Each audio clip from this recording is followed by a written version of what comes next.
Good morning, students. Amaranth Kumar, science teacher, University of Kerala. Today, studies chapter 11, work and energy. Class 9. In a previous video, explain work. Work को हमने explain किया था इसमें previous video में। आज जो हम एक्सप्लेन करने जा रहे हैं वो है एनर्जी। एनर्जी किसको कहते हैं? Energy is the ability to do work. Energy is the capacity to do work. Energy हमारा जितनी बॉडी के अंदर एनर्जी होगी उतना ही वर्क कर पाएगा। जैसे आप सपोज करते हैं हम ये वर्ड यूज करते हैं कि ये 100 मीटर दौड़ पाए, यानी उसके अंदर जो ये वर्क करने की क्षमता थी वो कितना, वो 100 मीटर तक की दौड़ सकता, यानी उसके अंदर एनर्जी उतनी थी। तो जिसके पास जितनी एनर्जी होगी उतना ही वर्क कर पाएगा।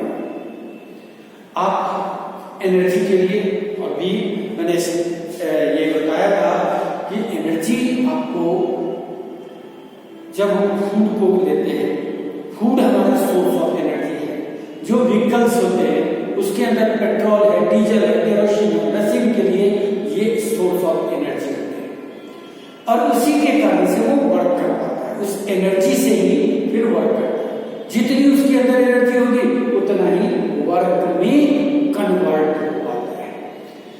अब यहां पर हमारा एक आता है कि sun is the ultimate source of a most of the energy.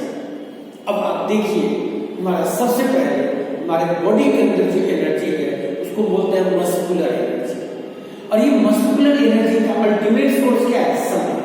क्यों है सन? हम यूज क्या करते हैं फूड में? प्लांट्स प्रोडक्ट और एनिमल प्रोडक्ट, प्लांट्स और एनिमल।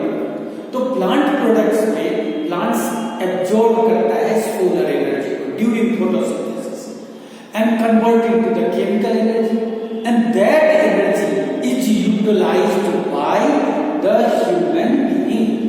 ह्यूमन बीइंग जो है वो आपको उसी एनर्जी को यूटिलाइज कर पाता है, या कोई एनिमल्स है उसी को यूज करता है। यानी इसका अल्टीमेट सोर्स क्या हो गया? सन हो गया। When the plants and animals are die होने के बाद क्या होगा? Buried under the surface। Buried होने के बाद क्या होगा? वो कोल और पेट्रोलियम में कन्वर्ट होंगे। कोल और पेट्रोलियम का भी अल्टीमेट सोर्स क्या हो गया? सन है। और कोल पेट्रोलियम हमारे इस समय में nowadays it is the main source of energy। ये हमारे मेन सोर्स के अंदर आते हैं और ये मेन सोर्स ऑफ एनर्जी होते हैं। तो इसका अल्टीमेट सोर्स हमारा क्या हो जाएगा? सन होगा। विंड एनर्जी अनइवन हीटिंग के कारण से क्या होता है? मूविंग एयर और moving air is called wind. Wind produces energy, that is the wind energy. Its ultimate source is sun.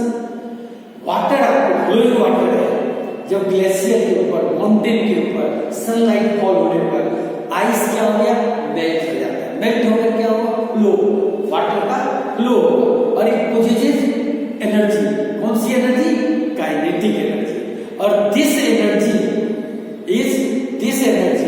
Is also its ultimate source is सन।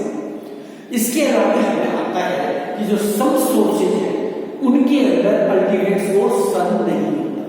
जैसे जियोथर्मल एनर्जी। जियोथर्मल एनर्जी हम इसको कहते हैं, जियोथर्मल एनर्जी हम कहते हैं कि जो हमारे अर्थ के इंटीरियर पार्ट में जो हीट एनर्जी है, that energy also utilized as a source और its ultimate source is not a sun. Nuclear energy, nucleus के फिशन और फ्यूजन के कारण से एनर्जी प्रोड्यूस होती है, इसका भी अल्टीमेट सोर्स सन नहीं है। इसका मतलब हमारा जो मोस्ट ऑफ द सोर्सेज है उसका अल्टीमेट सोर्स क्या है? सन है। यानी मेन सोर्स हमारा क्या हो गया? सन हो गया। इसीलिए हम कहते हैं कि जो हमारा लाइफ एग्जिस्ट करता है उसमें सबसे बड़ा रोल सन का है। है और सन ही हमारा सोर्स ऑफ एनर्जी है। तो एनर्जी को कहेंगे energy is the ability to do work. अब इसमें हमारे पास एक क्वेश्चन, जनरली हमारे पास एक क्वेश्चन आता है, how does an object with energy to do work? How does कहते हैं कि जो एनर्जी है उसके कारण से वर्क करता है। अब इसको हम बताने के लिए क्या कहते हैं, an object that possesses energy. Object possesses energy, energy can exert a force on the another object.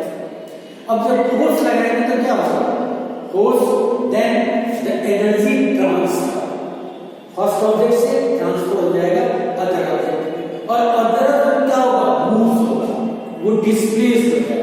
जब डिस्प्लेस होंगे यानी वर्क डन होगा, और जितना उससे डिस्प्लेस हुआ work done on the body है that is equal to the energy possessed in a first object. Simple बात है, इस तरह से रखना है। फर्स्ट बॉडी है, इसके अंदर एनर्जी है, पोजेस्ड एनर्जी, उसने क्या किया, सेकेंड बॉडी उसको पुश करने के बाद क्या होगा, उसको पुश का मतलब है फोर्स।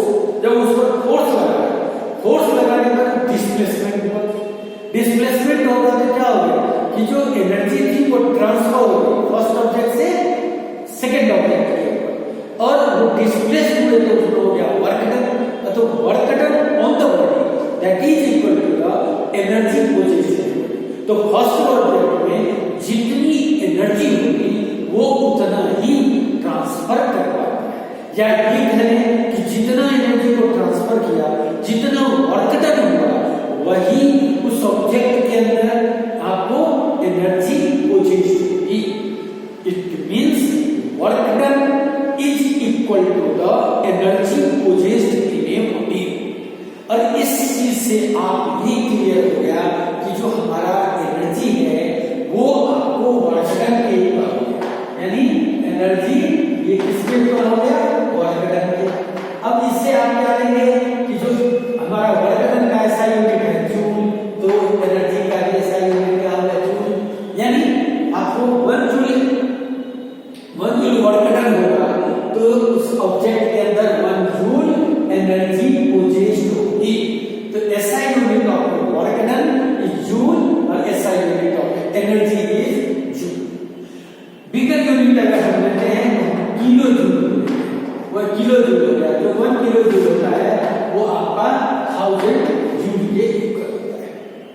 ठीक है, अब इसके बाद हमारा नेक्स्ट ये टर्म्स को ध्यान रखना है कि जो एनर्जी पोजेस्ड होगी उतना ही वर्क डन होगा, या जितना वर्क डन होगा वह इक्वल होगा उसके अंदर एनर्जी पोजेस्ड।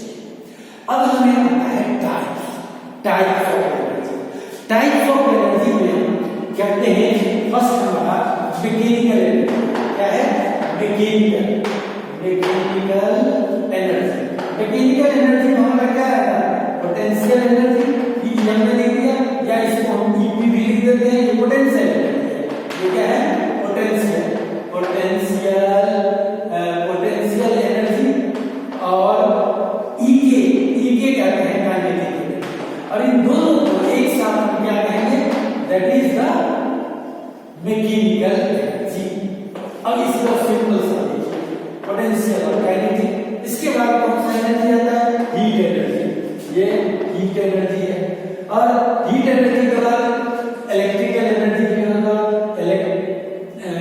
इलेक्ट्रिकल, ये आपको इलेक्ट्रिकल होगा, केमिकल होगा, केमिकल भी आ जाएगा, और आप लोग हीट है, ये आपको हीट हो गया, केमिकल हो गया, इलेक्ट्रिकल हो गया, सोलर हो गया, सन के अंदर प्रेजेंट है, सोलर एनर्जी रेडिएशन के ऊपर होता है।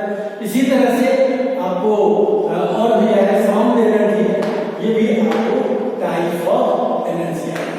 तो हम क्या लेंगे, डिफरेंट टाइप्स। मेन हमको स्टडी करना है इसको मैकेनिकल एनर्जी को, जिसमें पोटेंशियल एनर्जी और काइनेटिक एनर्जी है। तो हम क्या करेंगे, पहले लेंगे इसको केमिकल एनर्जी, काइनेटिक एनर्जी। देखिए काइनेटिक एनर्जी किसको, ये काइनेटिक एनर्जी के लिए हमारे पास सबसे पहले ईके, ये क्या है, काइनेटिक एनर्जी। काइनेटिक एनर्जी किसको? The energy possessed in a body due to its motion is known as a kinetic energy। या ये कहते हैं कि the energy possessed in a body by virtue of its motion is called kinetic energy। by virtue of its motion is called kinetic energy। Clear?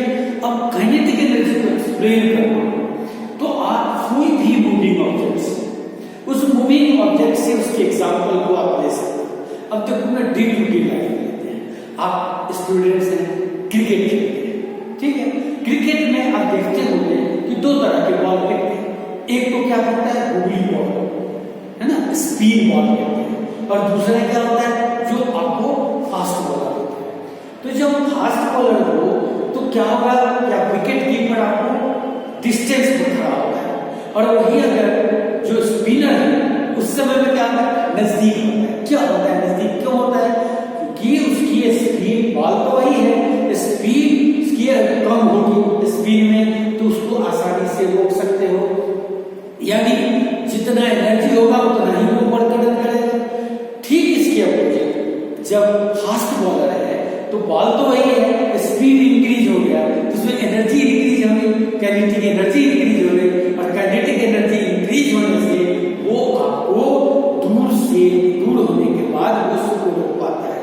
Means हमारा सीधा ये है जो जब भी मोशन में होगा ऑब्जेक्ट तो उसकी एनर्जी इंक्रीज होगी, और वो एनर्जी काइनेटिक एनर्जी के फॉर्म में होगी।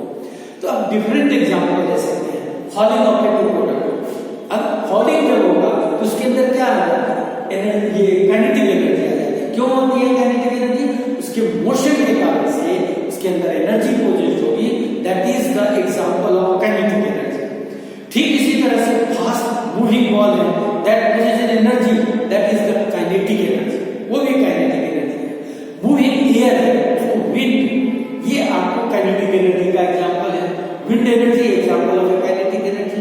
इसी तरह से फ्लोइंग वाटर है, फ्लोइंग वाटर प्रोड्यूसेस एनर्जी, ये भी आपको एग्जांपल किसका होगा, काइनेटिक एनर्जी का होगा। यानी हम कहीं भी एथलीट्स है, एथलीट आपको मूव कर रहा है तो उसके अंदर जो एनर्जी आ रही उस एनर्जी को हम क्या बोलेंगे, काइनेटिक एनर्जी। अब एक चीज ध्यान रखना है कि kinetic energy possessed in a body due to motion is called the kinetic energy. ठीक है? अब इस काइनेटिक एनर्जी को हम कैसे कैलकुलेट कैसे फाइंड आउट हम कैसे करते हैं? अब इसको फाइंड आउट करने के लिए हम एक्सप्लेन करते हैं, फार्मूला डेरिवेशन बताते हैं। अब फार्मूला डेरिवेशन को आप आसानी से इसको देखेंगे और इसको एक्सप्लेन करेंगे। देखिए फार्मूला डेरिवेशन में हम क्या करते हैं, काइनेटिक एनर्जी क्या करेंगे, कहोगे let us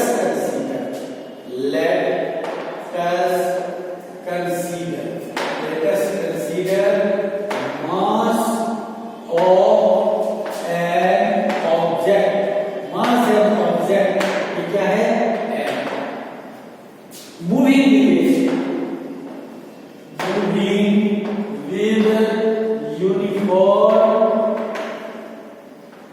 uniform velocity।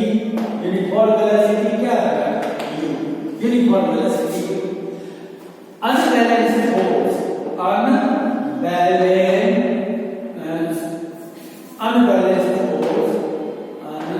unbalanced force, force क्या है, act on a body, body के ऊपर आता है। तो क्या होगा, जिससे आपको फोर्स एक्ट लगाया तो बॉडी डिस्प्लेस्ड, ठीक है, ऑब्जेक्ट displaced by distance कितना, distance s, ठीक है, एंड डिस्टेंस क्या हो गया s। वेलोसिटी चेंजेस, अब ये देखो वेलोसिटी चेंज, वेलोसिटी चेंज क्या होगा, u to v, u से v, और इसमें टाइम कितना लगा, टाइम टेकन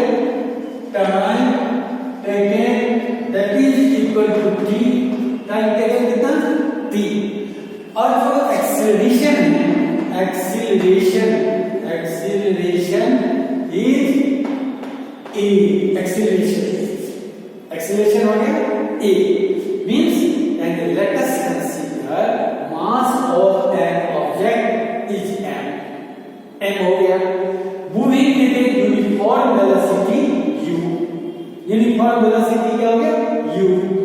अगर अनबैलेंस्ड फोर्स F लगाते हैं, F ऑन एन बॉडी, तो क्या होगा, ऑब्जेक्ट डिस्प्लेस होगा कितना, s distance, and the velocity change कितना होगा, u to v हो जाएगा, और जो आपको जो टाइम लगा वो कितना t, और एक्सीलरेशन क्या आ जाएगा a।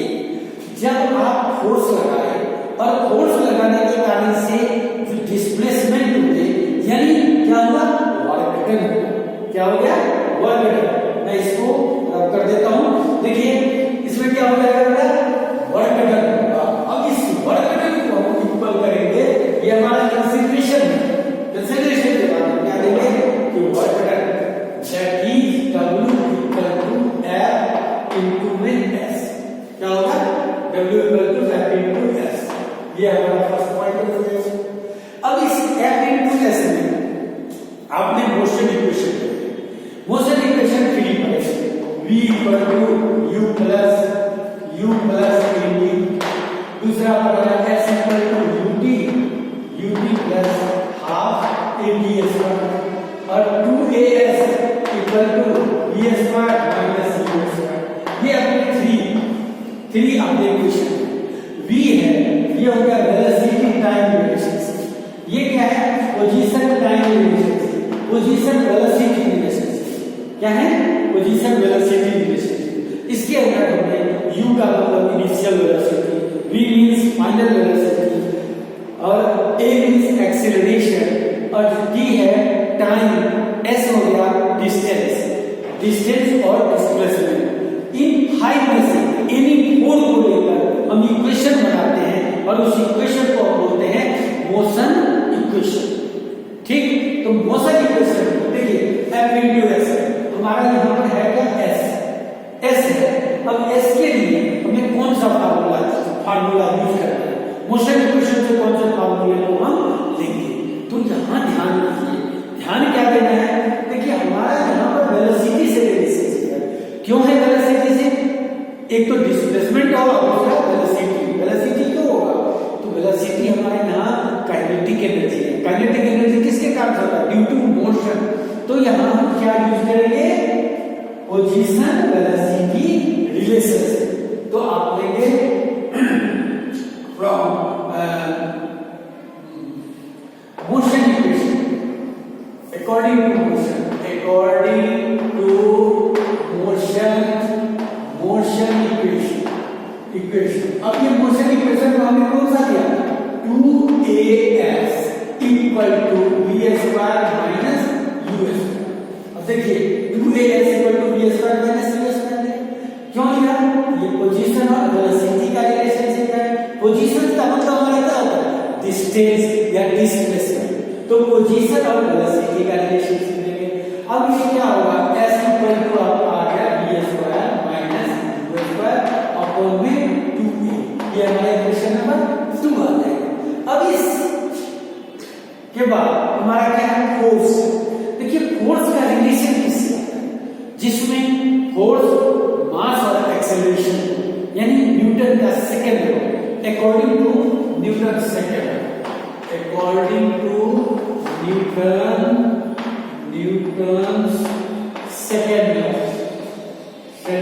Law of motion, second law of motion आपको क्या है, F equal to m into a, क्या आ गया m इंटू ए, ये हमारा आंसर है। अब इसको दोनों वैल्यू को W में रखते हैं, यानी फ्रॉम इक्वेशन पुटिंग करें, क्या करें, पुटिंग करें। पुटिंग वैल्यू इन इक्वेशन, कौन सा इक्वेशन? फर्स्ट। ठीक है, हमें क्या मिलेगा? अगर पुटिंग करेंगे तो W इक्वल टू क्या हो जाएगा? M इंटू ए, फोर्स का क्या है? M इंटू ए, और इंटू में b square minus u square upon में 2a। तो a से a क्या हो गया? कैंसिल, यानी W equal to 1/2 m v square minus u square. ये भी हमारा एक इक्वेशन बन जाता है। किसके लिए? हम वर्क डन निकाले, उसके लिए भी है, और बॉडी अगर वेलोसिटी में है तो उसके काइनेटिक एनर्जी को भी निकालने के लिए हम बताते हैं। फर्स्ट आ गया। अब देखिए इनिशियल जो हमारा वेलोसिटी है, इनिशियल वेलोसिटी क्या हो? इनिशियल वेलोसिटी 0, यानी u इक्वल टू 0। क्यों होगा? बॉडी स्टार्टिंग फ्रॉम रेस्ट और स्टेशनरी पोजीशन, कहां से होगा? रेस्ट पोजीशन में और स्टेशनरी पोजीशन। तो u इक्वल टू 0। जब u इक्वल टू 0 होगा तो आपको w equal to 1/2 m v square minus 0 plus. अब ये क्या आ जाएगा? w इक्वल टू 1/2 और 1/2 m v स्क्वायर, ये हमारा इक्वेशन नंबर 5 आ गया। अब देखिए वर्क डन में स्टार्टिंग में ही क्या होता है कि जो वर्क डन है वो उस बॉडी के वर्क डन इसके इक्वल होगा, एनर्जी प्रोड्यूस इक्वल। तो work done that is equal to energy produce in the body, और ये एनर्जी किस फॉर्म में? तो E means kinetic energy. W हमारा किसके इक्वल है? Kinetic energy. तो E हमारा क्या हो गया? That is 1/2 mv square. यही हमारा है mathematical expression of kinetic energy. तो इस तरह से हम इसको डिराइव करेंगे। और इसमें देखिए kinetic energy directly proportional to the mass. Kinetic energy किसके इक्वल है? Directly proportional to the mass, and kinetic energy directly proportional to the square of the velocity. अब इसका मतलब क्या है? काइनेटिक अगर मास आपको डबल कर दे तो काइनेटिक एनर्जी भी डबल हो जाएगा। मास अगर आप हाफ करते हो तो काइनेटिक एनर्जी भी क्या होगा? हाफ हो जाएगा। मास को आपने डबल कर दिया तो काइनेटिक एनर्जी 4 क्या हो जाएगा? 4 टाइम्स स्क्वायर। और ठीक इसी तरह से अगर आप वेलोसिटी को हाफ करते हो तो काइनेटिक एनर्जी क्या हो जाएगा? 1/4। काइनेटिक एनर्जी 1/4 हो जाता है। तो ये आपको एक्सप्लेन कर रहा है काइनेटिक एनर्जी, ठीक है। इस तरह से हम उसको निकाल सकते हैं, कैलकुलेट कर सकते हैं। एक बार मैं आपको फिर से रिपीट कर देता हूं और इसको ध्यान से बनाएंगे। और यही हमारा मैथमेटिकल डेरिवेशन है, और इस मैथमेटिकल डेरिवेशन से ही हम न्यूमेरिकल्स को भी सॉल्व करेंगे। ठीक है। अब देखिए काइनेटिक एनर्जी को की वैल्यू निकालना, मैथमेटिकल एक्सप्रेशन निकालना था। हमने क्या किया? Let us consider mass of A object is m and moving with a uniform velocity u, ठीक है। when the unbalanced force act on it, then the body displaced by s and the velocity changes u to v in time t, and body accelerated by a। अब इसमें दोनों चीज आ गए। क्या चीज आया? फोर्स आपने लगाया, फोर्स के कारण से डिस्प्लेसमेंट हुई, यानी वर्क डन हुआ, यानी वर्क डन हमारा फोर्स और डिस्प्लेसमेंट आ गया। W equal to F into S। जब ये हम फोर्स लगाते हैं और डिस्प्लेसमेंट होता है तो हमारा जो फिजिकल क्वांटिटी क्या आपने डोमेन वर्क डन, तो work done equal to F into S। अब हमने मोशन इक्वेशन ली। मोशन इक्वेशन में किसको लिया? 2as equal to v square minus u square. It is the position velocity relationship. अब ये क्यों लेंगे? देखिए हमें यहाँ जिस पोजीशन है, डिस्प्लेस हुआ है, डिस्प्लेस डिस्टेंस है, तो इसके लिए हम वेलोसिटी के साथ जो रिलेशनशिप है उस इक्वेशन को लेंगे। अदर इक्वेशन हमारे दिमाग में आ सकता है या हम u2 plus half t square ले लें, लेकिन ये है पोजीशन टाइम रिलेशनशिप, जबकि हमें लेना किससे है, वेलोसिटी से रिलेशन करना है। तो 2a s equal to v square minus a square, यानी s equal to v square minus a square upon 2a। यहां तक कोई प्रॉब्लम नहीं। अब देखिए हमारा फोर्स जो है, फोर्स को हम फाइंड आउट कैसे करते हैं, न्यूटन का सेकंड लॉ से। न्यूटन का सेकंड लॉ है, जैसे हम जब हमें स्टेटमेंट देते हैं कहते हैं rate of change of momentum directly proportional to the applied unbalanced force in the direction of force. और दूसरी तरफ ये भी कह लेते हैं, जैसे फाइंड आउट हम करते हैं तो फोर्स हो गया that is product of mass and acceleration, तो F इक्वल टू क्या आ गया, m इनटू a।